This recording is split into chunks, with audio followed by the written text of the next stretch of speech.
First, let's talk about the uses of radioisotopes in energy production. What is radioisotope? Radioisotopes are chemical elements that have an unstable nucleus and emits radiation while decaying to a more stable form. What is nuclear energy? Nuclear energy is power derived from chemical elements to provide light and heat sources. In order for an element to be considered a good radioisotope for energy production, it needs to fulfill the following categories. Number 1. Produces weakly penetrating radiation that can easily be contained. Number 2. It needs to produce at least a minimum of 0.2 kilowatts per kilograms of energy. Number 3. It needs to have a good corrosion resistance. Number 4. Must be insoluble in water. Number 5. Needs to be a reasonably available material. Such elements that fulfill the above category are trans-uranium elements. These elements in properly protected containers provide intense sources of energy. Their decay energy is converted into thermal energy, and by using thermoelectric devices, it is possible to convert the resulting heat flow into usable electricity.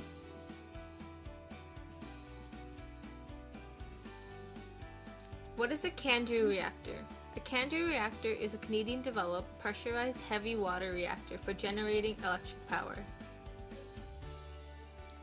In a Candu reactor, uranium-235 goes through the process of ionization to create energy.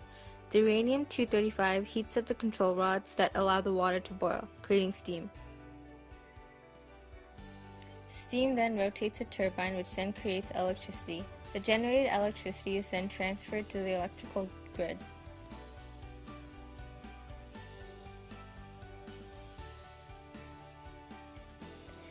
Technetium-99 is a radioactive isotope of technetium-98.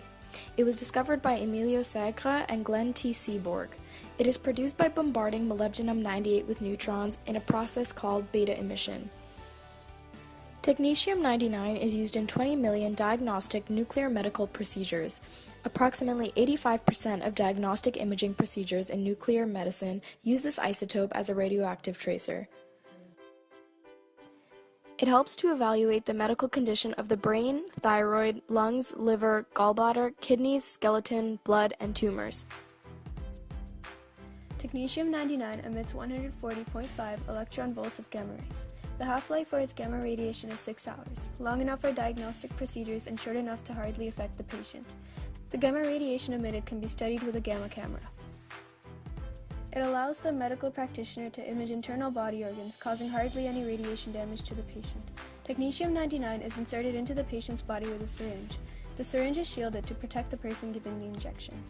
Basically, technetium-99 is used to allow medical practitioners and doctors to see inside the human body, much like an X-ray. In conclusion, technetium-99 is very useful for nuclear medical procedures in the modern day.